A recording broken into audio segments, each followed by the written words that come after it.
continue our spiritual path without interruption by getting another decent human rebirth and carrying on. Or, as Rinpoche repeatedly says in the book, get a Pure Land rebirth. And we'll discuss that at some point. There's a chapter in here. Okay, so far, let me just go. I'll just tell you the summary, the contents, which gives you the outline, really. The first thing is, part 1, how to think about death and reincarnation. So like what happens after death. Rinpoche gives a practical teaching. Everyone dies, so there's no need to be afraid. Death is easy when we've given up attachment. Get ready for death by living life with a good heart. The best way to live and die, practice the 5 powers, and then pray to be reborn in Amitabha's Pure Land. There's a bunch of, that's part 1. How to think about death and reincarnation. And part 2, how we go from one life to the next. It's like more technical. What happens at death? It describes the process, especially from the 8 stages. Then we've got the 12 links of dependent arising at the time of death. And then the stages of death, intermediate state and rebirth. And then death is what the yogis have been waiting for. So this is like, yeah. Then parts 3 onwards, 3, 4, and 5 are all the different things to do at different stages. This is where the practical information. So part 3, practices to do in the months and weeks before death. So your next chapter, helping others at the time of death, is a big responsibility. I've talked about that. In fact, Rinpoche says the role of the helpers is absolutely vital. He can't stress it enough. Like I've been saying, because most people don't know how to die, don't know what to do, don't think about it, are full of fear. So the role is you can make the difference between a person going to an upper realm and a lower realm by knowing how to help them navigate this experience, Then next chapter, create a conducive environment for a peaceful death. We discussed that. And then the practices, all the different kinds of practices. The rest of it is just all these different practices. This is the information, this is the advice. Then the actual practices are all in the back of the book, all numbered. So what to see and touch, practices, what to think about, what to hear, what to meditate on, what to do to purify negative karma, what to do in the hours before death. And then part 4 is practices to do in the hours and days after the breath has stopped. So that's where the different scenarios, and we'll go into all this. The practices, what to do as soon as the breath stops. What to do if your loved one is at home when they die. What to do if your loved one's in hospital. What to do if your loved one is offered their organs. What to do if your loved one has died suddenly. Or if your loved one has high realizations and is meditating at the time of death. And then to make sure that the mind has left the body before you move it. And then part 5, practices to do after the mind has left the body, how to prepare your loved one's body for cremation or burial, the funeral service, how to bless your loved one's ashes and include them in holy objects, practices to do during the 49 days after the mind has left the body. So this whole thing's like chronological order, Chronological order. It's just practical information, masses of it. It's a handbook. And then part 6, that goes up to page 151. And then finally up to page 411 is part 6, which is all the practices in numerical order, 87 of them. And there's lots of sutras, there's different sadhanas, there's many mantras, there's millions of these different practices. Well, 87. And that's 2/3 of the book, actually, the actual practices. The rest of it is advice, what to do when. And the fact is, we do need this advice. This is my friend, I didn't know what to do because we don't think about it, because we panic.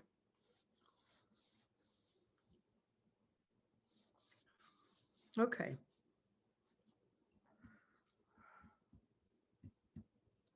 So far we just talked briefly about the function of attachment and how it causes so much suffering. But we need to understand that obviously much more. And so let's talk about it. I mentioned it briefly before. But we understand, that's the thing, in our culture, we really do not know. We sort of hear about attachment and we can hear what Buddha says about it. We'll go, oh yeah, I recognize that. But we don't have a really specific view about this state of mind and how to distinguish it from other states of mind. This is the Buddhist really unique approach to the mind. And even if we're Buddhists, I don't think we study this very often. If we do, it's a revelation, because Buddhist view is so precise, so clear, so distinct, So the crucial thing is to understand, because as I said, we cannot distinguish. In our culture, we don't distinguish between love and attachment. We don't know how to. We just assume they're the same thing. But they're absolutely different states of mind. So in other words, the thing is, the key thing to understand just briefly here about the way the mind works, the mental consciousness, is our head is full, we know that, of thousands of thoughts. They're thoughts raging on, uncontrolled and unedited, aren't they? And they're usually quiet in the background while we get along with our life. Driving, walking, talking, doing the dishes, but the mind is never stopping, is it? And we don't pay attention until the thoughts start shouting. Then we get very distressed. We get this. So our job as a Buddhist, this is not a joke, this is actually literally true. The job of a Buddhist, the actual job of being a Buddhist, is not to say mantras, is not to look like a 14th century whatever with my bald head and whatever. Is not to do, not to, do prayers and all that. I mean, they're all practices, prostrations, they're all necessary practices. But the actual job of being a Buddhist is to know your mind intimately, precisely, so that you can learn to navigate it, so that you can learn to distinguish, this is the heart job, distinguish between the delusions and the virtues. That's it. All the way to Buddhahood. All the way to Buddhahood. That's the job. And that's the most difficult job, because 99% of what goes on in our mind is totally on autopilot. We are totally unconscious of it. We just are conscious of the tip of the iceberg of what goes on in our mind. And then our problem is when we interpret what goes on in our mind, we see it all in terms of these responses to the outside world, about which we have very little control, So if there's angry thoughts, we know they're angry, but we believe the cause is the bad boyfriend. If they're kind thoughts, we know it's because the boyfriend is a loving boyfriend. So we see the external world as the main cause of our thoughts. We don't give so much power to our thoughts. It sounds quite shocking to think this, but this is, Lama Zopa says, the vast majority of all humans on this planet have absolutely no idea that what goes on in our mind plays any role at all in our lives. And what that means is, we know we're anxious, we know we're jealous, we know we're depressed, but our analysis tells us that the external world is the cause of it. So that's the thing we focus on, to try to change the external world. But the Buddha's view is the exact opposite. He does not deny the external world plays a vast role, but they're merely catalysts. The actual thing going on is what's going on in the mind. And that's why we have to pay attention to the mind. That's the job of being a Buddhist, quite literally. So then, of course, because there's chaos in there, and a great big soup of emotion, we can't tell one thought from another. That's our job. That's our job to learn to distinguish. That's the key job. And so to lessen and eventually rid the mind utterly of all the delusions, and to begin to grow and eventually perfect all the virtues. That's the very meaning of the word Buddha, the etymology of the word Buddha. Bud implies the eradication of the delusions. Da implies the development and perfection of the goodness, the virtues. Hear these words, please. This is the meaning. So that implies the methodology, doesn't it? So then here, the major point to understand is to distinguish attachment. What is attachment? Because this is the main cause of suffering. This is the main cause we suffer at the time of death. It's very simple. So better know what it is. So attachment is in the negative heading. It's a neurotic, delusional, disturbing thoughts, conceptual stories that exaggerate the deliciousness of something. That's its actual day-to-day function, but it's multifaceted in its function. From past practice, we come into this life with the most primordial energetic level of attachment, which is dissatisfaction. I'm never enough. I don't have enough. Whatever I get, not enough. How much I get, not enough. How much I want, not enough. How much he tells me he loves me, not enough. How much money, not enough. How shape of my nose, never enough. So we're always dissatisfied. That's the leftover result from practicing attachment in past lives. It's not evident to us because we don't understand attachment. So then the next level of attachment, because you're always dissatisfied, you're always hankering after something. And sort of the obvious level is the objects of the senses. So the senses, on the one hand, are completely like dumb animals. We give them so much power. But on the other hand, they're super powerful because they're the doorway to the rest of the world for us, aren't they?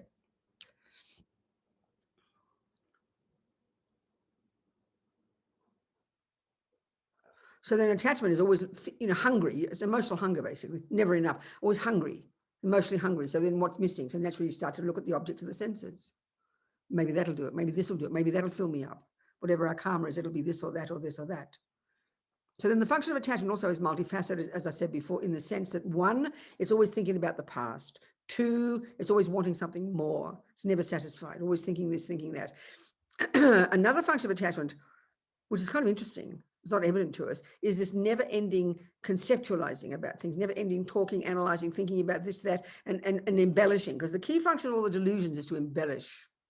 The key function of all the neurotic states of mind, the disturbing states of mind, they have the function of disturbing and being painful, but their key technical function is that they exaggerate, they embellish, they make up stories. Attachment, when it sees chocolate, when you see chocolate cake through the lens of attachment, attachment makes it look delicious. Your intelligence is intact, you know it's chocolate cake. You can distinguish that shape and color, and you know it's called chocolate cake. That's correct. You can even say it's a good chocolate cake because you're a professional cook. You can analyze that. It might have won the blue ribbon in the show. But attachment exaggerates it because it's coming from the emotional hunger. So it makes it look really much more delicious than it is. And the more you attach to it, the more divine it will look. And therefore, this is attachment now kicking in as this conceptualizing. It fantasizes about it. You think about it all the time, and you want it, and you imagine, you embellish it, and you make it better and better and delicious, and you get it, and then you imagine having it, and you anticipate it. All that thinking, never stopping, chatting, you know. And then the general attachment, because it's always coming from dissatisfaction throughout the life. As I said before, one of its jobs is always anticipate, always look forward to something. That's what keeps us buoyant. When we're depressed, it's because attachment's collapsed. And there's nothing to look forward to, is there? You want to kill yourself. So attachment and aversion, we go between these 1,000 times a day. We don't think this in our psychology. They're primordially deep. So we keep ourselves perky. Attachment, when you're all perky and excited, is because attachment's over-exaggerating your beauty, your job, your importance, the thing, the boyfriend, the house, the looking forward to the country, the something, the holiday, always grasping onto something. We've got to keep something to go. Otherwise, we don't know what to think about, and we just collapse into despair. So Nicole, the example, we will be together until we're 80. Living in this constant anticipation, this buoyancy, keeping you perky and buoyant, thinking about how wonderful, I'm so lucky in this, and the children, and the job, and this, and Tom, and that, and we love each other. And attachment's never stopping in its commentary, never stopping. And the thing is, it's not isolated. It's polluting your love, and it's polluting your compassion, it's polluting your wisdom. It's just there pervading everything. And is always looking forward. And so that keeps you buoyant. You look forward to going home. There's Tom. And then you look forward to going and get older. Then you look forward to the children getting married. And then you look forward to the grandchildren. Then you look forward to the great-grandchildren. And of course, the one thing you don't look forward to is the end of it all, which is death. So we just blank off.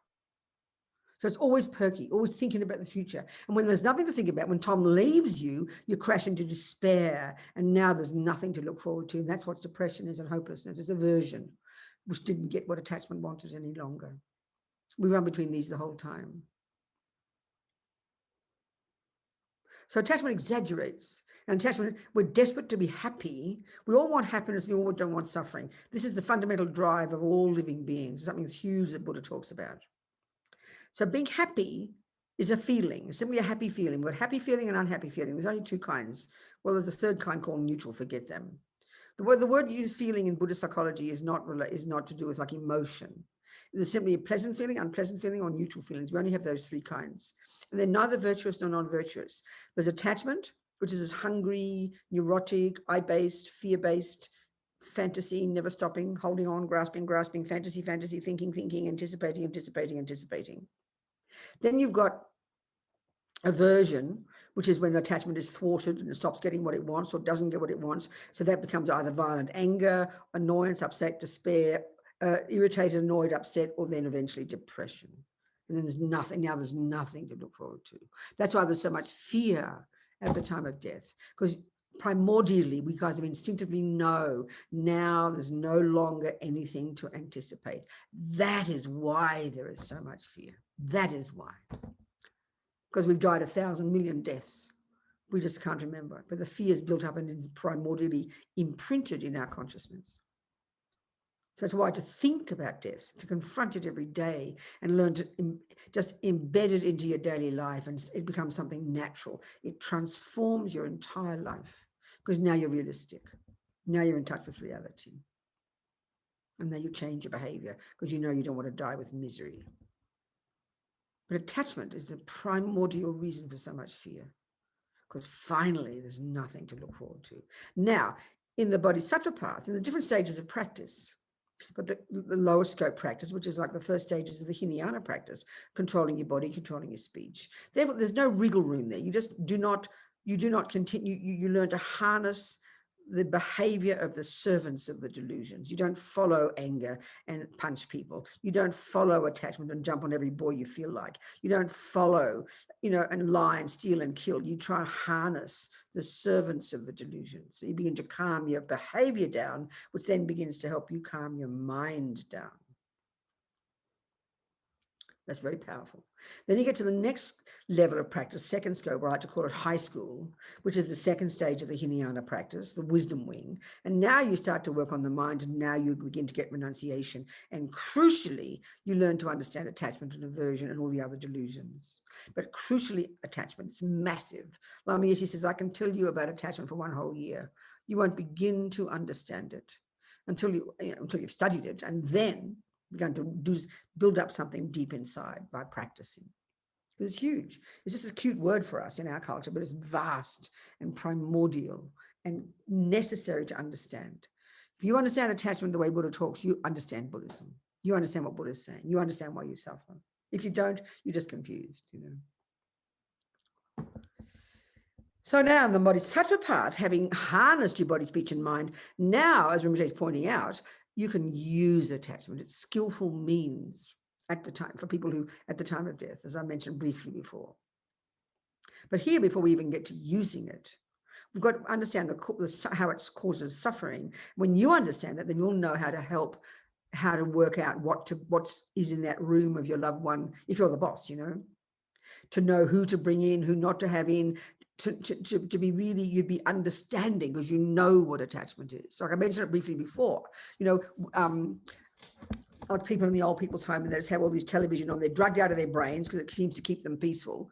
They're zonked out, and then they watch television all day thinking to keep them distracted. Because you see, the point is the mind, and there's many parts of our mind. We've got the virtuous part. So those who've got a fairly happy mind and a fairly virtuous mind, they won't go out of control. They'll be fine. They'll be able to read their books and do some thinking, and they'll be content. But the ones who are on their drugs and don't know what to think, and they're becoming more senile, and they've never worked on their mind in their entire life, never. So now so what do? You just feed the attachment with television or with junk, with rubbish, distract. So there's one woman I was trying to help, and when I said just so anxious all the time, just anxious. She liked Lama Yeshe a bit. It was like 30 years ago, 20 years ago. I remember at the time of those things you put in, not the DVD, but the other one, before the other one, that's tape, the VHS or whatever it was called. So I mean, she liked Lama. So I was leaving, and the people whose turn on the roster it was to come and take care of her, this woman who had cancer, was always just stressed and anxious. And she said she liked Lama Yeshe, so I gave them a VHS or whatever you call it of Lama Yeshe.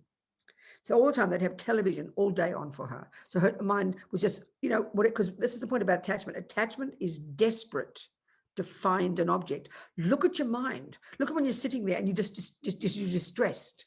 What am I going to do? What do I have? Chocolate cake, go for a walk, go to a movie, watch something. I mean, this is what is never endingly dissatisfied, right? You can't sit with the mind because we're always wanting something to grasp onto. That's the function of attachment. We spend our lives doing this, distracting, going here, now I'll do this, and now I'll do that, and now I'll read my iPad, now I'll do a video game, and now I'll go to sleep, and now I'll eat. Think of your daily life. That energy that's behind is always distressing. That's the energy of attachment. Because it's so automatic, and because we're fortunate, we're not living in a cell 23 hours a day in a prison. We're not living in some desert where we can't even find a grain of rice. We've got so many objects that we can distract ourselves all day.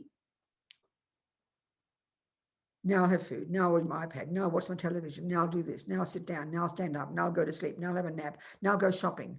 We never stop. And attachment is what drives that. So that's why, given that we've got this attachment, we're not going to be great yoginis overnight in the mountains giving it up. On the Bodhisattva path, we can learn to use it. So we've got to add to that attachment, at least to try to do some virtuous things in the day. Do your practice, help others, work for the Dharma Center, do something virtuous. Because you see, because we're not like terrorists, we're not murderers, we're not rapists, we're not thieves, we don't go and do brutal harm to others. We're just living in this ordinary, what seems like an ordinary good life. That's attachment. That's the suffering of change that Buddha calls.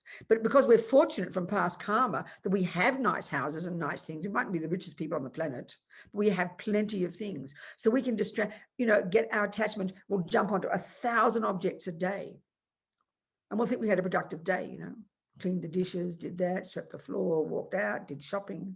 There's some virtue there. But in the bodhisattva path, first we've got to harness the body speech and start to control this process, which is really intense. It's like giving up being a junkie. Then we can add virtuous activity in the bodhisattva path, and we can be more spacious with attachment. So if you're going to be attached to things, at least add, make it to virtuous motivation. Rinpoche never stops telling us this. Don't just shove the food in mindlessly. Don't just go and do the dishes mindlessly. Don't just go to sleep mindlessly. You've got to do the sleep because you're not a yogini. You're not a yogini who can meditate day and night yet. So you've got to have your sleep. You've got to have your food because we're deluded. So you make it virtuous. You add bodhicitta. You add compassion into the mix. That's where you can help yourself. They're like your saving grace. So you're still attached to the food, but before you shove it in mindlessly, you think of it as empty, you think of it as giving it to others, you think of it as offering for a couple of minutes, and that is what puts powerful virtuous karmic imprints in your mind and transforms the action of eating into something that's virtuous. So you can use it. Forget about in Tantra, we can really use attachment. Here, relatively even. So this is why at the time of death, given the poor person's mind, whoever they are, unless they're great practitioners, even if they are great practitioners, even if they're relatively good practitioners, still there's distress is there, fear is there, attachment is there, grasping at permanence is there, So then you enable the person to use that. And this is what Rinpoche's advice is. And you can see that, like you've got your Catholic mummy, and she hasn't thought much about God. Like Kimberly's daddy probably hasn't thought much about God for years. Maybe not, who knows? Let's just say though. And there she is, she's dying and she's stressed and she's anxious and she's feeling guilty. So, one way you help us is telling you love her, what a wonderful job she's done. You talk good things to her. You talk about her good qualities. You can talk about compassion. You can talk about love. You can talk whatever you want. Uplifting, to uplift her mind. And then every time you're talking, because you're there, all her attachment goes to you and focuses on what you're saying. So then you can help put those imprints into her mind, rather than letting her mind just space out all over the place. Then, if you know that she loves God, and she did love God once, when you talk about God, you don't say, Mummy, think about God. You say, oh, Mummy, I've been thinking about, like I said to Kimberly, well, Mummy, I've been thinking about God lately. And I think God loves all of us and God is in heaven, and heaven sounds really divine. I wouldn't mind going there. You just say these words to open her mind to these thoughts. You open the door to what she might have thought about. And this is the point about attachment. Now she can look forward to go to heaven. And there's the practical point of that. This is the practical issue. Attachment is there anyway. So it's like a child, the kid's got the chocolate in the left hand, holding on frantically, doesn't want to let go, having a panic attack, holding on to the chocolate. But then to distract them, you give them another chocolate in the right hand, and they forget about this one and they throw it away and they look forward to this one. That's skillful means. So to take your mummy's mind away from the anxiety of, all the stress and the unhappiness of what she's feeling now and not wanting to let go of this body and fearful, even beyond intellect, fearful of letting go of the children, her money, her things, herself. You tell her about heaven. You tell her God is wonderful. You tell her that, it enables her to relax and look forward, to lift her mind. And to look forward to something that's virtuous, and it gives her peace. That's a way of using attachment. A Buddhist would look forward to a perfect human rebirth. You think about it. You need to think about it. So this is the one that really struck me when I edited this book. It almost sounds ridiculous. We all know about impermanence and death, and we're Buddhists. We all know about karma. We'll repeat all the words, We all know we're going to die. Because when you work with somebody else's words, you've got to work with Lama Zopa's words, you've got to edit them. So it's got to go in deep into my mind, And so it was like, suddenly really struck me, which, deeply about karma. And the more we understand karma, that we literally create ourselves. His Holiness calls it self-creation. There's not someone else there who's going to judge us. So that even as Buddhists, one of the commonest things we do, we sort of think, Well, if I'm a good girl, if I keep my vows, I'm sure Lama will take care of me. I'm sure the Guru will take care of me. I'm sure Buddha will take care of me at the time of death. Well, that's like having faith in God. I'm not complaining. Better than nothing. But excuse me, who's in charge of the type of rebirth you're going to get, babies? You. Your Lama will help because they're powerful, but you've got to create the causes. You're the one. You don't get judged and then sent to heaven, which is the Christian view. No, you create the cause. So this really struck me, and it sounds almost hilarious. You've got to decide what kind of rebirth you want. This really sounds like a joke to us. I mean, the commonest thing you say among your friends, we say, what kind of rebirth do you want? Oh, whatever's most beneficial. That's like saying, Robina, what country do you want to go to for a holiday? Oh, whatever's the best. That's a lovely thought, but what about the day that you're leaving? You've scheduled yourself to leave on January the 27th, and you keep saying, well, whatever's the best, and January 27th comes, you've got to get your air ticket, you've got to hop on the aeroplane, you haven't made a decision. Whatever's best, who's going to decide what's best? You're in charge, baby. It's not out there. You decide you're going to go to Italy. You go get your airfare. Because once you've decided you want to go to Italy, you've got to know what are the causes of going to Italy. Well, it means you've got to pack your bags. You've got to, prioritize your jobs on the day, especially of the flight. You've got to pack the right things in your bag. You've got to know what you need to take to Italy. You've got to have an air ticket. You've got to know what time the ticket is. You've got to get a taxi. You drive to the airline and you climb on. That's how you get to Italy. Nothing's secret. Well, that's how you get to a next human rebirth. You decide you want to rebirth. There's only two options. Human rebirth, Pure Land. That's it. This is practical. This really struck me, it's practical. You've got to decide where you want to get reborn. This sounds very hilarious to us. Because nobody's running you. No one's bossing you. No one's in charge. Oh, I'll be okay on the day, you'll say. No, you won't.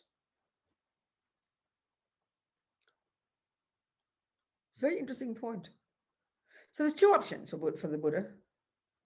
Two options, human birth or Pure Land. Rinpoche repeatedly says these. It's like 1,000 times.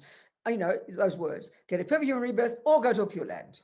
So we better know what these mean. Let's look at these. Well, first of all, human rebirth. So what are the options for human rebirth? There's many options for the Buddha. There's either, there's rebirth. The whole of Buddha's view, the whole view of Buddhism, the whole world view, he incorporates all the beings of the universe, and they're divided, first of all, into Buddhas and everybody else. Buddhas are out of samsara and they've done the job and they're completely enlightened. They see the universe as it is. They've got perfect wisdom, perfect compassion, blah, blah, blah. They're done. They're finished. They're cooked. Then you've got the rest. So among some of those, you've got bodhisattvas. You've got those who realize Arya bodhisattvas, those who realize emptiness and have got bodhicitta. You've got all the Hinayana arhants who realize emptiness and are out of samsara, but they're not Buddhas yet. And then you've got the samsaric beings. So all of us, most of the vast majority, we're in these different realms of existence, Buddha says, according to this map he's got of the universe. So one map, which is coming from the Hindu tradition, because that's where Buddha came from. There's different 3 levels of types of rebirth. Levels, there's one is called the formless realm, which is referring to beings who are in complete absorption, the subtlest absorption of single point of concentration, samadhi. The subtlest, they're like totally absorbed in the subtlest, deepest, whatever the words are, they describe it all.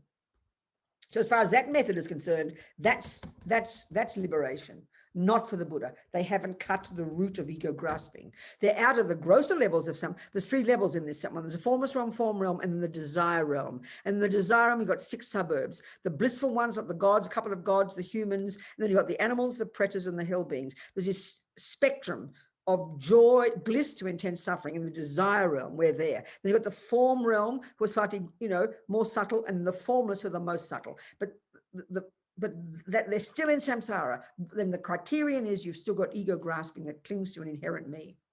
That hasn't been cut yet. That's where Buddha diverged from the Hindus. He said they haven't gone far enough. So he diverged in relation in particular to the nature of the universe and to this emptiness business, So those are these different realms of existence. Different realms of existence, states of mind.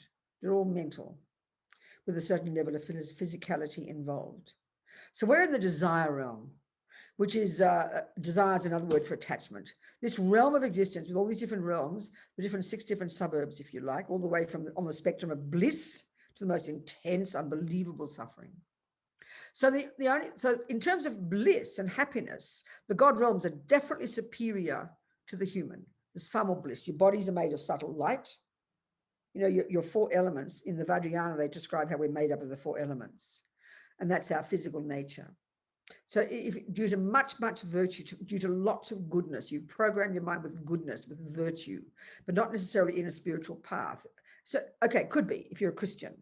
If you're a Christian or a Muslim and you believe in God, a creator, and you go to paradise or heaven, that's the equivalent of what Buddha refers to as the God realm. It's blissful. You only have virtuous karma. You only have happy karmic appearances. Everything is joyful. Your body's made of light, so there's no gross heaviness. Your mind is super blissful. So as far as those views are concerned, the Christian and the Muslim, that is eternity. No, Buddha says, it's not the end. That is not eternity. There is an end to it because you're still in samsara. Your virtue is ripening, but you've still got ego grasping. You've still got the potential for the delusion. So eventually the petrol tank runs out, all the virtue stops, and you're back to the lower realms. So the God realms are far more blissful, but they're not the best rebirth because you're so blissed out, but you don't still realize you're in samsara, so you can't practice. So you just, it's like you're living in a place of just divine riches and beauty, and it's all the fruit of your past generosity. It's all the fruit of your past virtue, but you just eat it all up. You take it for granted. And then it all runs out. This is a tragic waste of time. Then you've got a human body. And in these days, a human birth is a really degenerate human rebirth. We look like a bunch of apes, basically. Human birth before this planet was, again, almost like a God realm. Subtle light bodies, radiant, no gross delusions. We could get enlightened very quickly. Had enormous intelligence and lasted a long time. But these days, we're born on a planet looking like a bunch of apes. Degenerate times. So but this is the best of a bad lot, basically. And the distinguishing characteristic of a human birth is that we have access to intelligence. Buddhist psychology refers to all living beings in the universe. All, including Buddhas. This is an amazing worldview of the mind. It's quite fascinating, not just for humans. And so, you know, so the Buddhas quit all the delusions altogether and has perfected the virtues. They're done. They're the ultimate.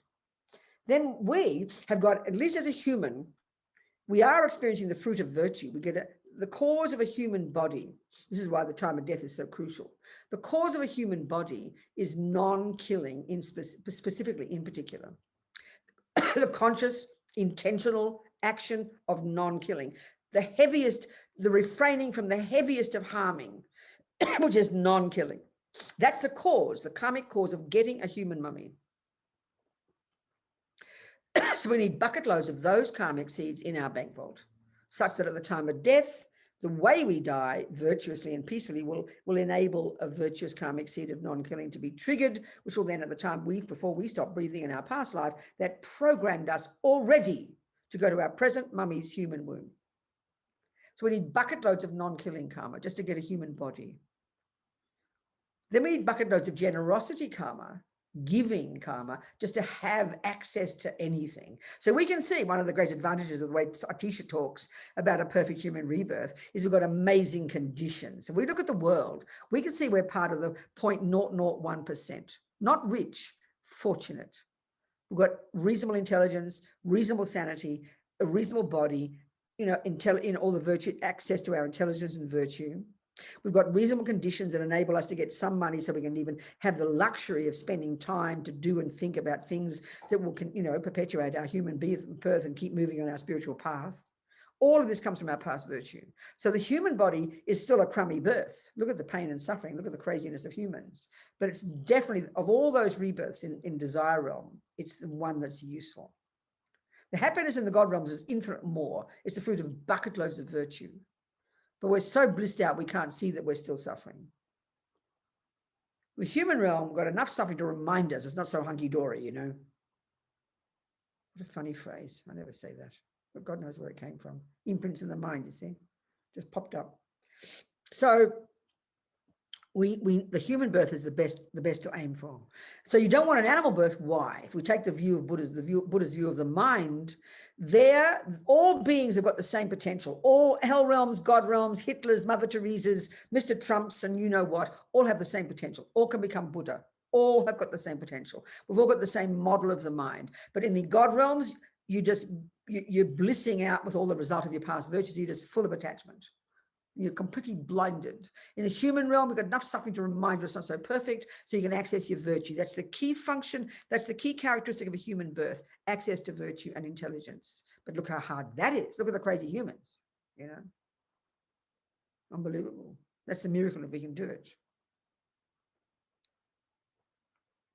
Then you've got the animals. That's a predominance of three main delusions, three root delusions. The predominance of ignorance, the root delusion, is animal birth. Predominance of unbelievable ego grasping, unbelievable maripa, unbelievable suffering of the ignorance. Therefore, unbelievable attachment and aversion, because they're the voices of ignorance and cannot access their virtue. Their minds are thick and stubborn and concrete and set in stone. Lama Zopa said, and this is very shocking for us, years ago, a friend of mine, Jane, told me, if you could just for a moment have direct experience of the mind of your precious little dog, your cute dog who you think is so delicious, so wonderful, so happy, so sweet. If you could just for a moment have a direct insight, a direct experience of their mind, the suffering, the mental suffering would be so unbearable you would never want to waste another second of your precious human life. That's very sobering thought, you know. We have to deduce that's coming from the experience of the yogis who know that, and probably Rinpoche himself. Because all they can access is their delusions, which are rooted in fear. That's not a beneficial rebirth. Nothing wrong with animals. We hear it as hierarchical. It's contextual. If you want a long neck, it's best to be a giraffe, I promise. If you want to fly, be a bird, please. If you want to be small, be a mosquito. But if you want to use intelligence, be a human. It's contextual. You want to understand the reason. Spirits, even more, billions more of them, and they're disembodied beings, or you could argue that their minds are conjoined with air energy, because we're all made up of the four elements. And their predominance of incredible grasping and attachment. All kinds of levels of it. So useless. You can't access any virtue there. And then the hell beings, the worst suffering of all, which is the predominance of anger, of harming, of anger, rage. And these are all mental states coming along with some level of physicality, all created by each one of us. This is the shocking part. When we hear these words, we hear it as punishment, reward. We just can't help but assume there's somebody up there running the show, a creator. That's like a conspiracy theory. There's no view like that in Buddhism. It's cause and effect. And as Lama Yeshe said one time, he says, hell is not some place where the devil is waiting, saying, ha ha, I'm waiting for Lama Yeshe. Hell is just a term we give to this experience, this mental nightmare that is the result of the negative energy of that suffering sentient being. You know? We create our own realities, every one of us, life after life after life. So we have a human birth now. So we can take even just the numbers, you know, like even in England, for God's sake, even in Scotland, for God's sake, in one backyard in the summer, you probably find 7 billion mosquitoes under one tree. So we've got 7 billion humans. It's like nothing. It's like nothing if compared with all the beings. So it's logical to deduce that it must be harder to get a human birth. It's hardly rocket science if we take this view, you know. So we want another human rebirth, minimum. So now, given that our mind is beginningless, as nutty as that sounds to us, and given that every millisecond we've ever existed, we're sowing karmic seeds, and given that we've been in the lower realms, probably more than the upper realms, it follows logically that there are trillions of seeds in our bank vaults that are negative, and we don't want them to ripen at the time of death. Thank you very much. Thank you very much. We don't want them to be triggered at the time of death. Thank you. So what do you want at the time of death? You want a conducive environment where if you're not a high practitioner, you want your beloved to be around you, to make you secure, to make you calm, to help you, to hold your hand metaphorically or actually, to navigate this fearful process, which you haven't thought about much, to do your practice, to keep you steady, so to trigger these virtuous seasons. That when you do die, when the process starts, you know. Lama Zopa says in the book, they say it in the teachings, if as you're dying, as you start the process, and usually it's about 2 hours before you stop breathing, or it could be longer. We'll go into all this. We might touch on it today, and then we'll go into it in more detail in other days. You know, once the process starts, And it gets to about the third of the 8 stages, which is before you stop breathing. You stop breathing at the 4th stage. And that's where the grasping and the craving kick in from the 12 links. And that's where the fear comes. So it's then technically the grasping is the link, is the key that is triggers the number 2 of the 12 links, which is karma. That sort of like put the ATM card in and out comes your money. So the grasping is like you put in your password and out comes the money. Up comes the karmic seed that will be the one that will determine your next life. So we can deduce, like I said, that in our past death, whatever we might have been, a mosquito, an animal, the conditions must have been such, like, and you certainly can't control it if you're an animal. Most humans even can't. But the conditions were such that a virtuous karmic seed, one of ours, was triggered like a miracle, which means like a human one. Not a miracle, actually. It's actually logic, but it's so rare. Listen to this. This blew my mind when I read it. In one book, Wisdom published years ago, called The Tibetan Art of Parenting. And it was an interview that various American women, mummies, did they interviewed Tibetan mummies about how they prepare. This is an interesting point, how they prepare to get pregnant. Well, because this is an interesting point. We think in our culture that we make a baby. We think we make the baby. How arrogant we are, So rude. For the Tibetans, of course, they just know that the mother and father are just a catalyst, and that attracts a certain consciousness. That a certain consciousness from before will come to your egg and sperm, but with whom you have a strong karmic connection. So one of the things they talked about was they prepare by having kind of like, they prepare by doing practice. They might do Tara practice before they have sex, because, got to have sex to get the baby in, don't you? These days it's different. You have Petri dishes. So you make sure you don't have very gross sex or very greedy sex or very violent sex. I mean, they don't talk quite like that.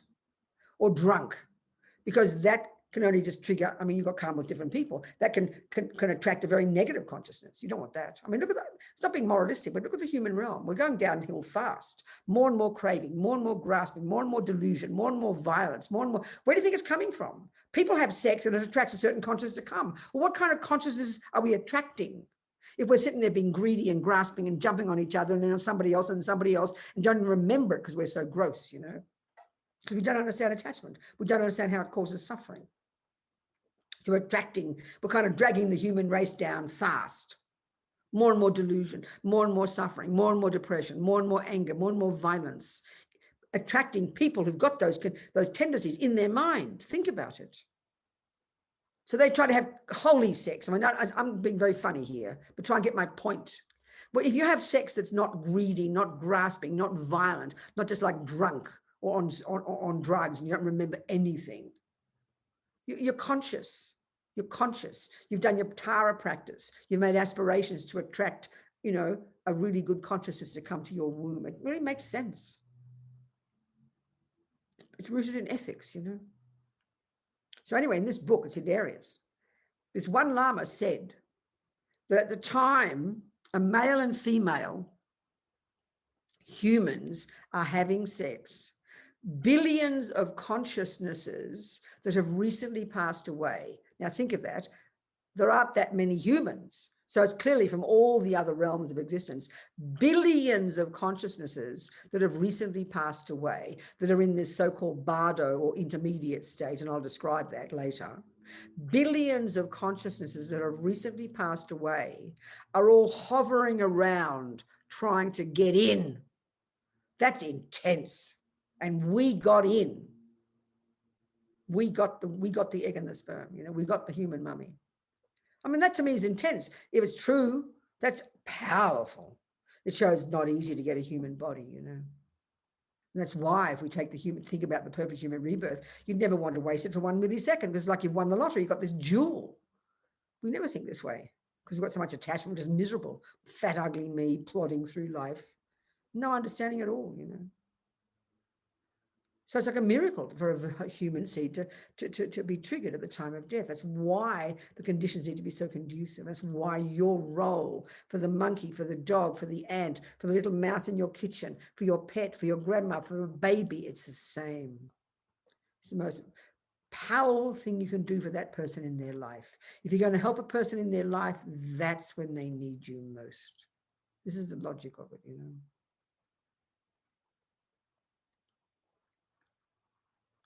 So we need a human body, minimum.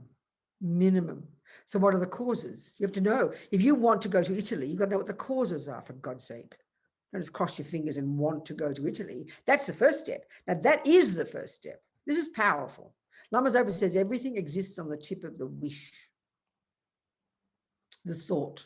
It's sort of obvious. This is the meaning of karma. Intention, volition, mental action. Karma means action. And mental action, which is volition. I will, I want, may I. That's the thought that runs everything that we do in the universe, and it's there every millisecond. So you got to want. You got to decide, I'm going to die. I want to be reborn as a human. Let's say you decide that.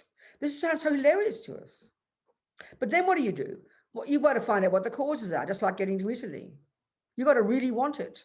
Then you create the causes. So the main cause is the virtuous karmic seeds in your mind of non-killing. So you get right back to junior school in the lamb rim. So that means you better learn to live, to not kill, and also do the others, not steal, not lie, because you want a human life, not just to get the human body, but you want really good conditions in your human life. You want to have the 3 other types of karma that ripen in your life that are really good. So you want to wake up with a strong tendency not to kill, not to steal, not to lie. You want to have a life in which you have the karma called experiences similar to the cause, which is you want to be living in a nice people, a nice family, good people. You want to have money in the bank so you're not starving and grappling around for a grain of rice every day. So you want to have generosity karma. You want to have people who love you. You've got to be kind to people. You've got to have people who believe your words. You've got to tell the truth. You've got to have people who won't steal from you. You've got to stop stealing.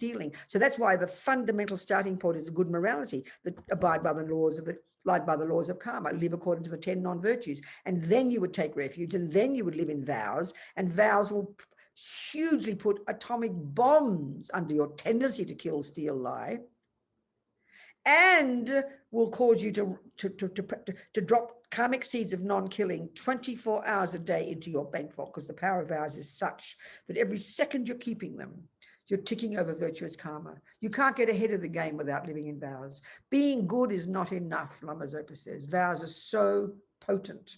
They're like a subtle physical energy, Buddha says. That, Buddha loves his vows. And as Rinpoche talks about, it's all the Buddha's teaching. You cannot get ahead with just by being a nice person. You've got to practice virtue in the context of living in vows of virtue, vows of good ethics. So these are the causes. You're not just getting a human body, but getting a decent condition. Don't steal, don't kill, don't lie, don't badmouth, don't jump on the wrong partner. You just, half a dozen things Buddha suggests. That by practicing those in the framework of vows, and then purifying the karmic imprints, the karmic seeds that haven't yet ripened from infinite past lives. These are the practices in junior school in the first scope. If you have this life and you rely upon the Buddha, you've taken refuge, you do a bit of practice every day, you live in your vows and you purify, you have a perfect life. You can be happy and confident that you will die beautifully with peace, and the karmic seeds will ripen and you'll keep on moving on your spiritual path. Karma takes care. Karma is a logical, natural law. It's not hit and miss. It's not cross your fingers. It's not hope for the best, which is how we think. It's a natural law. In the same way that you can have confidence that if you're an architect and you get all the right people, the right engineers, the right builders, the right architects, the right everybody, that you can guarantee that building of 100 stories that you design will come and will stay up. You can guarantee that, because laws, natural laws, take care. You do all the laws properly, you get the result. We're not surprised. If you grow a garden, you put seeds in the ground, and you can tell me exactly how to look in 10 years. You're not surprised by that. It's the law of botany. Well, that's the same clarity about the law of karma, but we don't have confidence in it. We just think it's all good luck and bad luck and superstitious, Hello, come in. Who's this? Come in. I've got somebody just at the door. Who is that? Oh, Coral. Please give me 5 minutes. 3 minutes. Have a quick break, okay? Have a quick break, you people. I'll be back in 5 minutes. Okay. So we have to prepare for a human body if that's what we want. This is something really struck me working on this book, because we say we have faith in karma. We say we want to have a human life, but we don't go far enough. We just think, oh, that's enough, Oh, I must go to Italy. I want to go to Italy. I mean, but you've got to create the causes. It's so simple, So work it out. What are the main causes? Living in vows of non-killing, in particular non-killing, non-harming all the others, so that you get a good result of a good family, and people won't lie to you and won't steal from you, won't harm you and won't kill you and won't rape you and won't lie to you, because they're the actions that will cause that suffering. So for refraining from them in the framework of vows and doing some practice every day and purifying every day, Lama Zopa says we're insane not to do the purification practice every day, putting atomic bombs under all the previous causes, then you can guarantee that you will have a happy death and the karmic seeds will ripen and you can keep on moving on your spiritual path. Now, the other option is a Pure Land rebirth. So the chapter in here, Rinpoche's chapter, Pray to be reborn in Amitabha's Pure Land. Well, before this book, you know, I always thought about Pure Lands. I'd get cynical. Oh, Pure Land. Who wants to go to a Pure Land? I don't. I want to be born a human, I'd say. And then I've done this book to some degree. The manuscript I felt wasn't quite finished. And then I suddenly, out of the blues a few years ago, before it got done, Holly, Venerable Holly, one of Rinpoche's attendants, or, you know, Venerable Roger's attendant, whatever, no, Rinpoche's. Rinpoche had just, as a year or a couple of years after Rinpoche's stroke. So Rinpoche was giving a teaching in San Jose, giving an empowerment into Amitabha and a teaching on Amitabha. And so you always hear about Amitabha's Pure Land, Amitabha's Pure Land. The Chinese love Amitabha's Pure Land, you know. I never thought about it. So anyway, this little teaching, rough transcript came, and then I realized this is the piece that was missing. And now I'm a great fan of going to Amitabha's Pure Land, I'll tell you. So now we've got to look at what a Pure Land is. It's important to understand these things, right? So, okay, so the word Buddha, all right, the word Buddha is referring, the actual meaning of the word Buddha is referring to what they call in Sanskrit, the Dharma Kaya. Technically, it means truth body. It's just this fancy term for the mind of a Buddha, the pure, unmanifest, all-knowing, all-compassionate, all-wise, all-powerful, all-pervasive consciousness, fully developed consciousness. Just like they say in Christianity, God is everywhere. It's exactly the same here. That mind pervades wherever there is existence. Now think about it. If we can conceptualize enlightened mind, which is not physical, well, of course, how can it be finally how can it be confined by space or time or matter? It can't be. So when the mind is fully developed, when your mind is unencumbered by all delusions, then of course it will pervade wherever there is existence. Right now, our mind is stuck in this bag of bones. We are living at the grossest of the gross level of our mind, which is sensory, and the grossest level of our conceptuality. We don't remember 99% of today. Forget about this life, forget about even one past life, because our conceptuality isn't capable. We live at a very gross level of our cognition. So as we develop our mind, as we lessen delusions, we literally expand our consciousness until eventually it pervades the universe. That's the mind of a Buddha. So that's the actual meaning of the word Buddha. But what good is that to ordinary peanuts like you and me, who can't access that mind for advice and for teachings? We need teachings from that Buddha to help us become a Buddha. So the Buddha, out of immense compassion, there are countless beings who have become Buddha, countless, because it's the natural potential of all beings. Those Buddhas, out of infinite compassion, naturally and spontaneously manifest in physical forms that beings can communicate with. So that's called Rupa Kaya, the form body. Now, under there, you've got two. And this is in particular, this is mainly in the Vajrayana. So we've got the Nimanakaya, which is the emanation body. So they call it the supreme emanation body, and that's indicated by the one behind me. Mr. Shakyamuni Buddha in India 2,500 years ago, the Buddha of this time historically. Then you've got Maitreya, who will come next.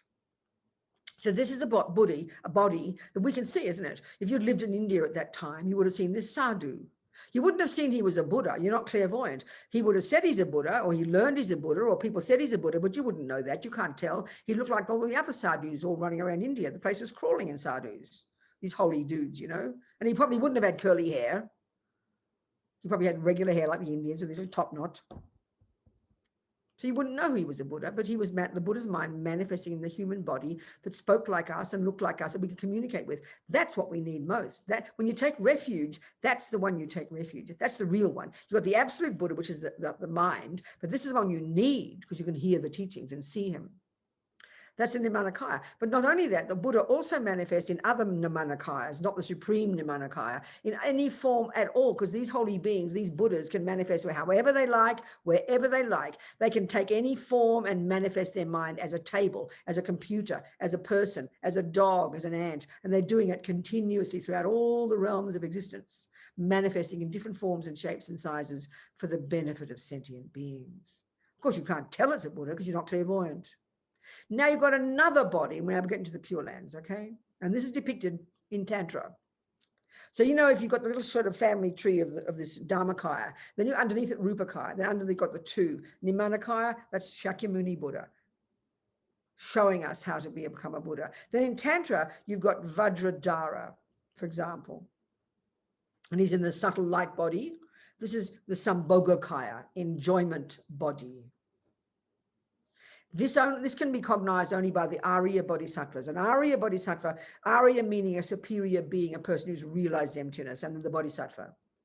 Because their mind is more subtle, they have access to their mind at a subtle level, they can see this more subtle manifestation of Buddha's mind. It's called the Sambhogakaya, the enjoyment body. And there's in Tantra, Vajradhara is the main one, Dojichang, and this subtle light radiant in the Bodhisattva style. You can see it not like a monk, you know, in a Bodhisattva style. You see Tara, Chenrezig, all these thousands of Buddhas. There's Vajradhara, then under him, there are the 5 Buddha families.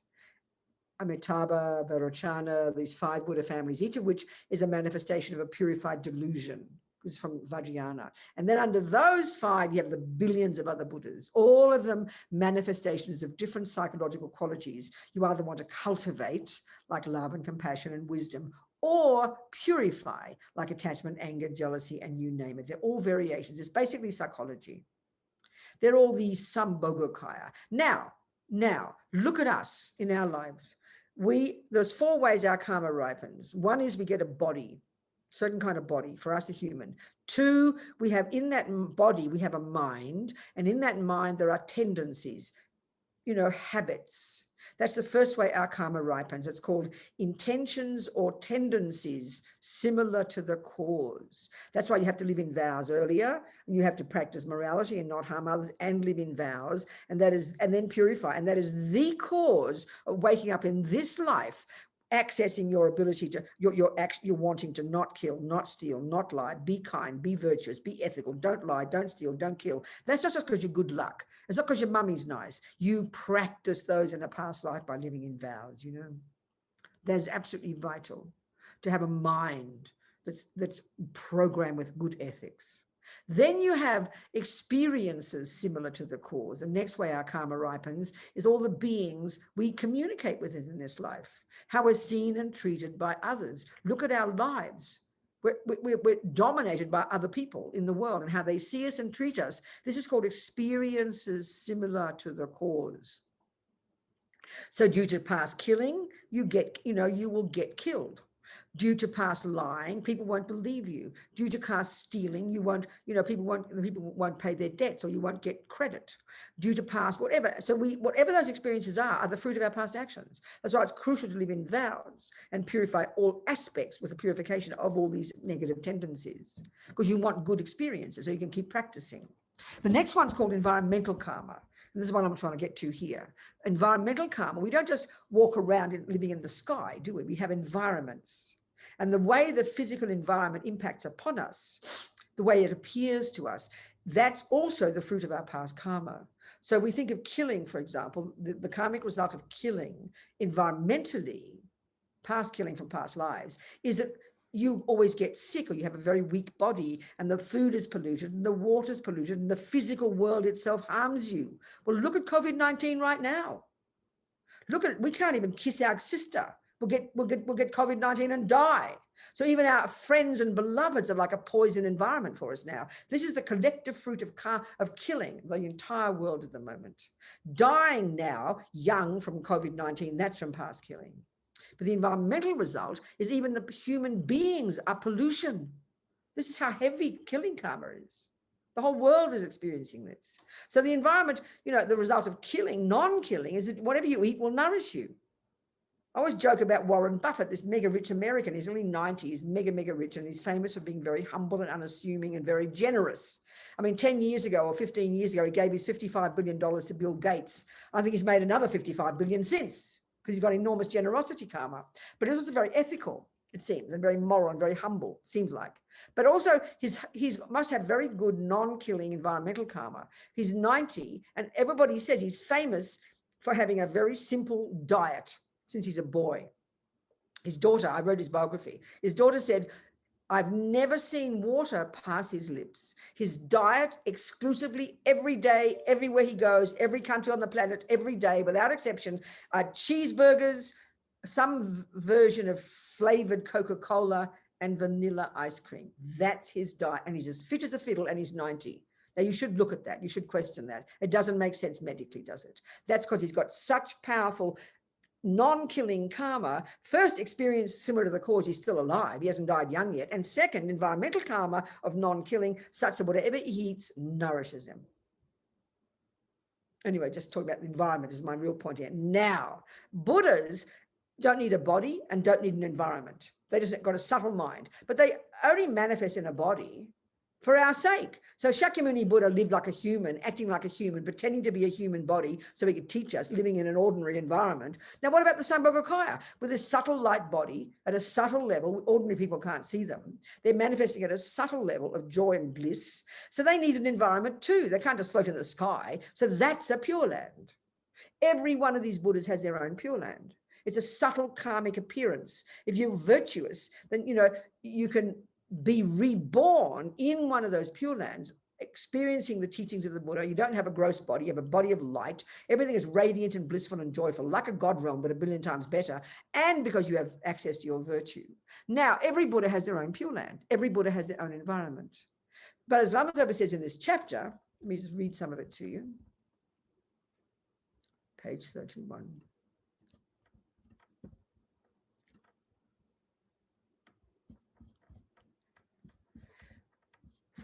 Page 31, pray to be reborn in Amitabha's Pure Land. Okay, so we need a strong desire to be reborn in the blissful realm of Amitabha. So in order to achieve enlightenment quickly for sentient beings, not for yourself, for sentient beings, we need to make sure we go to a Pure Land after we die. Guru Rinpoche Padmasambhava mentions this. And in many of his teachings, Lama Tsongkhapa says that we should pray to be reborn. Pray just means aspire, want, intention. Pray to be reborn, especially in Amitabha's Pure Land, the blissful realm. In Tibetan, that's Dewa Chen, in Sanskrit, Sukhavati, whatever. Because it is, this is the point, because it is easy for us ordinary people, those with delusions, to be born there. Tsongkhapa says that. And then Rinpoche says, I was surprised by that. In his text, Benefits of the Blissful Realm, for example, Lama Tsongkhapa says, when reciting prayers to be reborn in the Pure Lands of the Buddhas, one should mainly focus on rebirth in Sukhavati. So in fact, one of the 8 prayers to benefit the dead that are traditionally recited in the Gelug Tibetan monasteries is Lama Tsongkhapa's prayer to be reborn in the blissful realm of Amitabha Buddha. This is all in the book, okay? These practices are in the book. And it's said that if you recite daily another of the 8, the King of Prayers, that's also in the book, you will definitely be born there. Of course, even though these prayers are traditionally recited after death, it doesn't mean we can't recite them before death. These prayers can be recited any time.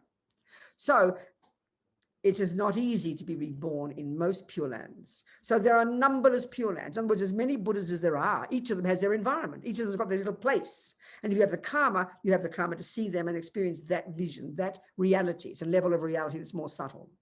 But we're talking real here, not pretend. There are numberless Pure Lands where you can practice Tantra and achieve enlightenment. There are Vajraginis and Haruka's Pure Lands where you can definitely become enlightened.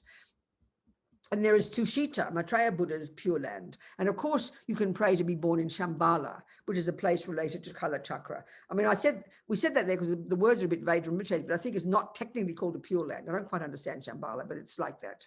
Oh, there's a wonderful story. Kirti Sencha Rinpoche, some of you might know him. My friend Venerable Amy Miller was traveling with him a lot and helping him, being his attendant. And at some point, somewhere in Russia, I think, there was some rock. And he looked at Amy, beaming, and said, behind that rock, there is a doorway to Shambhala. these amazing holy beings, they're too much, their vision of reality. Anyway, so here. However, to be born in many of these pure lands is difficult. For some, you need to have achieved the 8th bodhisattva level of the Mahayana path. To be reborn in some of the lower pure lands, you need to have cut the ego, the ignorance holding the I as truly existent. That is, you need to have actualized the happiness, the bliss of the ultimate reality of no self. Realize emptiness, in other words. And to be born in Tushita, you need to have very pure morality, ethics. So it's very difficult. If you don't have these realizations, if you still have delusions, your prayer to go to these pure lands won't succeed. In other words, ordinary beings cannot be reborn in many of the pure lands. Next heading, ordinary people can be reborn in Amitabha's Pure Land, and we can achieve enlightenment there. So, however, as I mentioned, ordinary beings, those who have delusions and for whom it is difficult to be reborn in most Pure Lands, can easily take rebirth in Amitabha's Pure Land, unless, of course, you have committed any of the 5 heavy negative actions, like kill the Buddha, different things. So not only that, according to my root guru, Trijang Rinpoche, you can practice Tantra and become enlightened in Amitabha's Pure Land. It's also said that you can get enlightened more quickly there than in other Pure Lands. And once you are there, whatever you wish will be achieved. And from there, you can go to any other Pure Land. So it is much more special than other Pure Lands. Some lamas, however, say that you can't get enlightened in Sukhavati. Kirti Senchab Rinpoche, for example, says that having been there, you first have to take rebirth back in our world, this southern continent, as a human being, in order to practice Tantra and achieve enlightenment. Some other lamas say that after being there, you will at least never again take rebirth in the lower realms. So people have different views, okay? Amitabha's Buddha's prayer. It is because of Amitabha Buddha's prayer that it is easy for those who have delusions to take rebirth in his Pure Land. Savior Amitabha himself accepted that we ordinary beings can be born there. In the Amitabha Sutra, it says, whoever hears the name of Amitabha and dedicates the merits to be born there will be born there. This is Amitabha's prayer. There is no Pure Land easier for us ordinary beings to go to than Amitabha's Pure Land. So we should make effort to be born there. So then, of course, you've got to know what the causes are, don't you? So Rinpoche says here,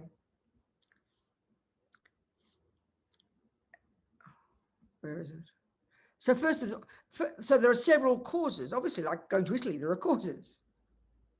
First, you always want to be born there. Aspire. I want to be born in the Pure Lands. I want to go to Italy. Then it energizes you to the rest of the steps, won't it? It's clear. It's not definite. So without wanting to be born there, think about this. It's logic. Without the mind thinking every day, I want that. I want that. That's how we achieve everything in our entire life. How do you get an ice cream? Why do you go to bed? Because you want it. If you're sitting here watching television, your body won't stand up and put you in bed. I promise. If you don't want to go to bed. We don't realize this, but intention drives everything, except we don't notice it. And it's driven by attachment, So you train your intention based on compassion, based on bodhicitta. So first, you always want to be born there. This is the main cause, without praying to be born there. Praying, you see, we're used to thinking of it, please God, help me, please do it. No, wanting to be born there. That's what it means. It is so everything, as Rinpoche says, everything exists on the tip of the wish, the thought, intention. Whatever happens depends upon your intention. Whatever prayer, whatever wish you make from the heart will be successful. This is the very meaning of karma. So second, think about the beauty of Amitabha's Pure Land. So of course, if you want to choose a holiday, you think of Italy. You imagine all the beaches. I mean, this is so obvious. But we think it's almost embarrassing that we think of karma and religion as different, We're so superstitious. So that means you've got to read all these different prayers. There's another prayer in here, which is a description of the Pure Land. Rinpoche got one of his monks to translate it. Of course, it sounds like science fiction to us. Unless we've thought a lot about the teachings, we don't have confidence in this as being reality. We think it's fantasy, So you've got to think about that part. So the real point is, think about it in our words, it means you've got a rebirth. You see, the Vajrayana, this is really important to understand as well, okay? When we understand the Vajrayana model of the universe, it's very helpful, extremely helpful, I tell you. As far as this view is concerned, there are minds and then there's matter. That's it. and there are trillions of minds, and then matter is made of the 4 elements. And this is what's interesting, as His Holiness says in one of his texts about death. I'll give you a couple of titles of books when we finish for you to really read and to study about the death process. That His Holiness says, you know, this matter and minds is the universe, and all minds, consciousnesses, are inextricably linked to their own set of the 4 elements. And this is, if we understand this, we're going to understand this death process that we're going to talk about, probably start tomorrow. There's a natural relationship, inextricably linked. The mind and the body, the mind and the physical energies, the 4 elements are inextricably linked. Okay, so and this is as Lama Zopa says. He says in the Kala Chakra Tantra, there are these detailed descriptions of the intimate relationship between internal and external energies. And internal means mind, and external is the physical energies. So we've got gross consciousness and gross body, which is what happens the first 4 stages of death, that ceases to function. And then we go to the 5th, 3rd, 4th, 5th, 6th, and 7th, and 8th stages. And we go through the subtle consciousness, which is inextricably linked with the subtle physical energy, the wind energy, the prana, and the red and white drops. We'll go into this. And then you've got very subtle consciousness, which is the last stage, the 8th one. So, as Rinpoche says, because of this intimate relationship, inextricable intimate relationship between mind and the physical, every time, you know, you say have an angry thought, that first, you know, I'm adding things here, that programs your mind with anger. And then because your anger is inextricably linked to its own wind energy, prana, that will pollute that wind energy. Now that's subtle energy, subtle physical, but that eventually impacts upon your gross physical, which is then you end up having sickness. Sickness is the result of minds and negativity from the past that pollute your winds, which in turn manifest as sickness. We create it. And then in turn, Rinpoche says, and this is over many lifetimes, that negativity impacts upon the external elements. And that's how come, like, you know, you're born in an environment that's stinky or smelly, or there's eruptions, or with COVID-19 or whatever. So even the physical world is the elements polluted by the negative minds, negative actions accumulated collectively as well. So we create the entire universe, you know. So our Pure Land is simply subtle physical energy manifesting as radiant light and bliss. And you need a lot of virtuous karma to be able to see and experience that subtle level. So you've got to think of how, because everything is also our karmic appearance. Hell beings have intense, unbelievable, powerful suffering, feelings of suffering, and karmic appearances of suffering.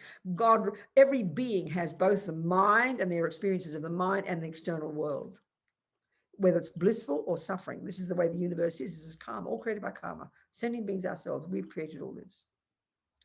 So if you're going to visualize a Pure Land, and Lama Tava's Pure Land, how it's radiant in your subtle light body and everything speaks Dharma. You've got Dharma day and night. You don't need to go to the toilet. You don't need sex. You don't need drugs. You don't need rock and roll. You know, you're not accessing your delusions. It's just radiant bliss, joy, intelligence. And you can just whiz to enlightenment without a blink of the eye, or with a blink of the eye. So your motivation has to be bodhicitta. That's why I think I was a bit cynical about Pure Lands, because it just sounded like an alternative to heaven.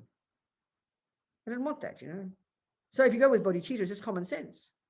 It's just common. You go there to get enlightened, quick, so you can come back to the humans and not make a mess and help people. It's so logical, you know.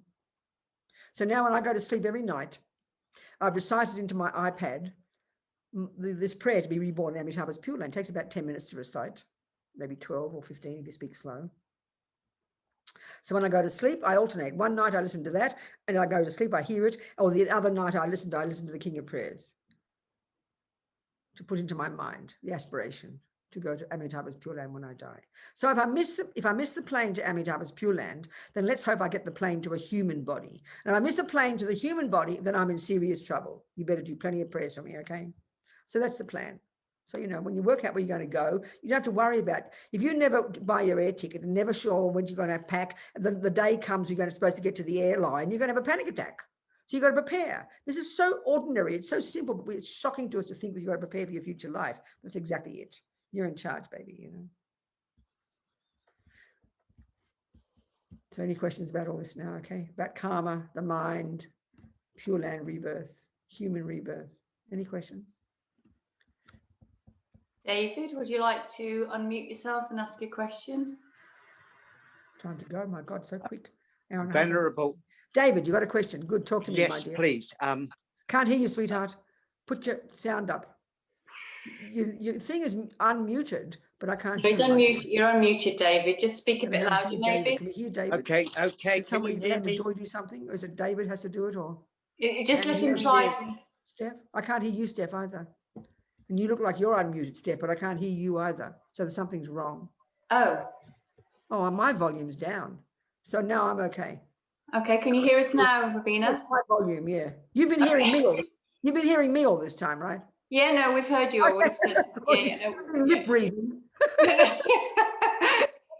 We all went to that Pure Land, Robina, and left you.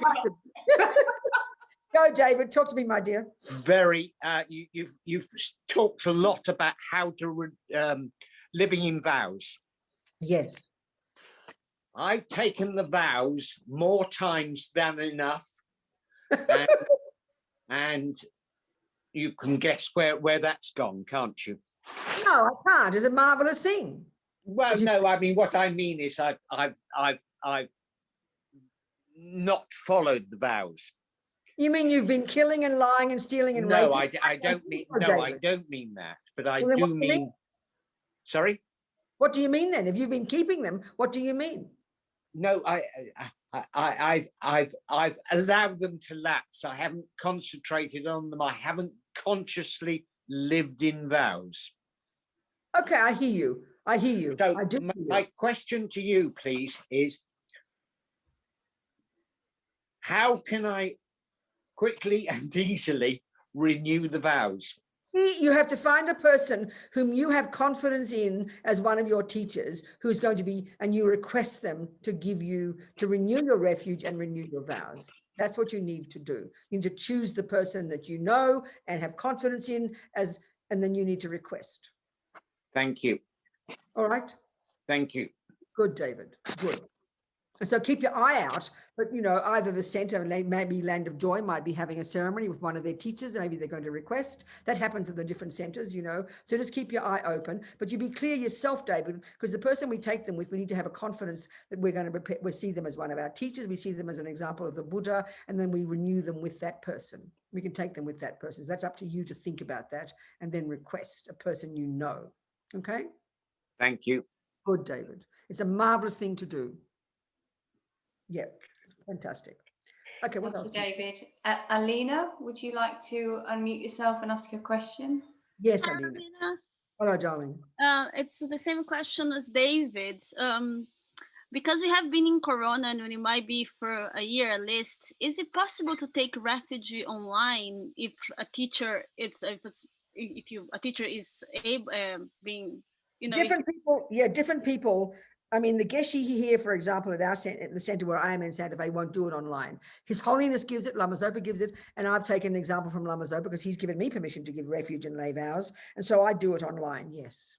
So, for example, just now, the center in Zurich, Klaxam, who don't have a resident teacher, I wouldn't do it if they had a resident teacher. There's an inappropriate protocol. I would only do it in the FDMT if there's no teacher resident. So Klaxam has several of their students have requested. So various other people who've requested me will all do it together as a group. It's going to be like in the 30th of March or something.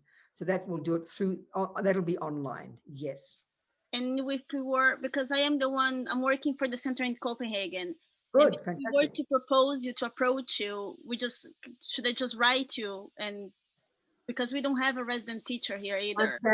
So if you wanted the center to do it, absolutely, but it's up to you to work for the center. It's up to the director of the center. If they want to ask me to do it, they've got to decide. I mean, as I've said, I'm doing it for the Luxam group, the group in Zurich. For sure, you can do that. I mean, I'm just one example. So the center can ask whoever they'd like. Absolutely, just request. Or join the one I do in Zurich if you like. It's up to you. You decide.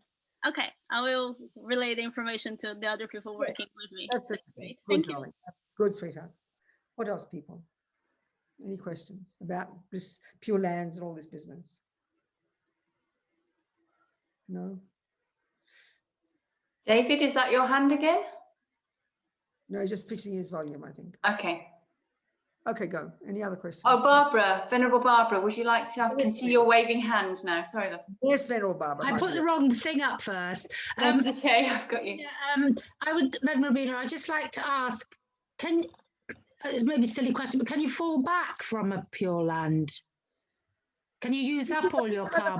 It seems to me that would be impossible. First of all, most Yeah. Pure Lands, you have to realize emptiness. So Oh. you can't fall back after you realize emptiness. No. I don't know all the details, Ben or Barbara, but my sense is even if Courtin Senchab says you can't get enlightened there and you can't practice Tantra, but doesn't mean you can't get bodhicitta. It doesn't mean you can't have incredible realizations there. So it seems to me almost impossible to fall back if you've done so much virtue, you know, that you can't go back to the lower realm. I mean, I'm not saying that with certainty, but it would seem fairly logical. Yeah. Do you understand my point? But if you realize emptiness, which is the criterion for most Pure Lands, then there's no way you can fall back.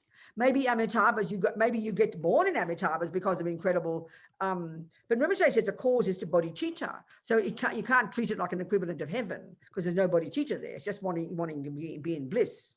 So it's really interesting. I mean, I haven't had detailed teachings on it. I'm just going by what Rinpoche says, you know, but it would be surprising, don't you think?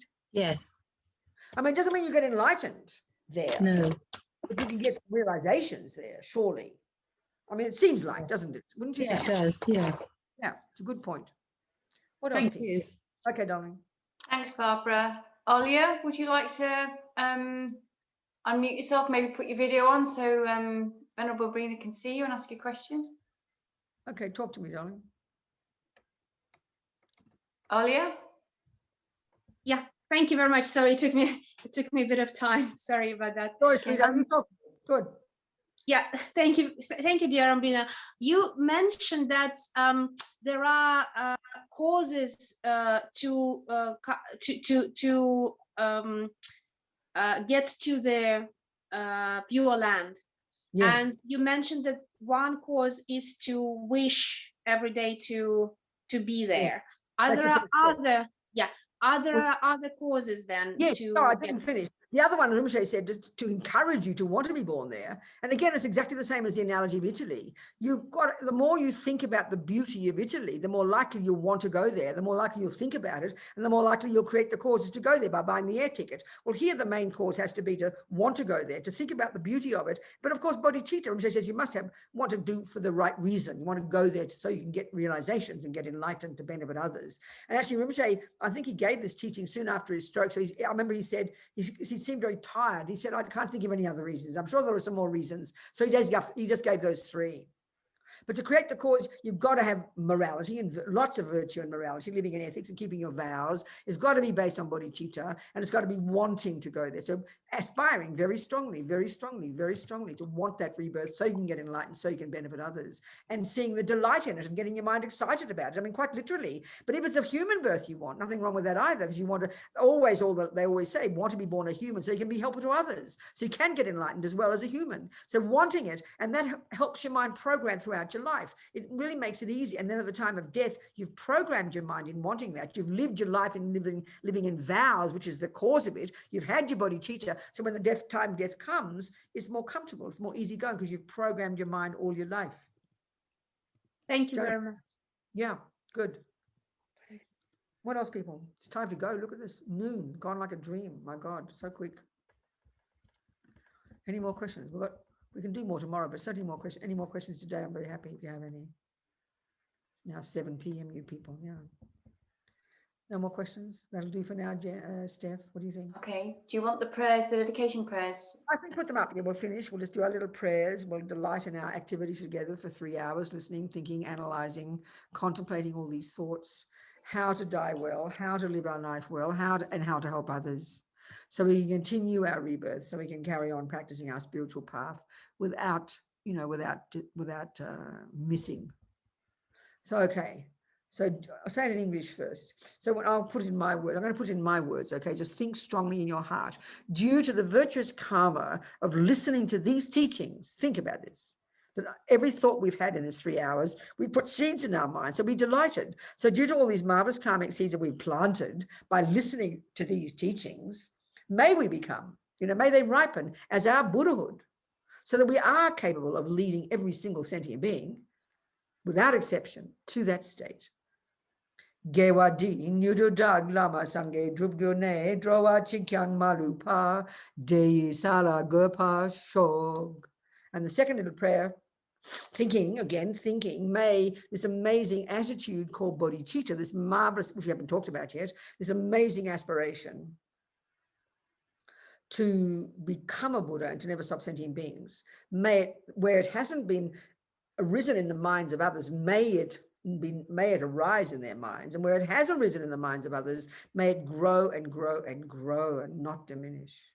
Jang chob semcho Rinpoche, ma kye panam ke gyuchig, kye pan yampa me pa yang, gong ne gong du pelva sho. And then the long life of our precious lamas, His Holiness and Lama Zopa Rinpoche, and all of our teachers, all of our lamas, may they all live a long, long life. In the land encircled by snow mountains, you're the source of happiness and good, all powerful Chen Rezi Tenzin Gyatso. Please remain until samsara ends. Steph, it's really good to get the other prayer that Rinpoche has written more recently.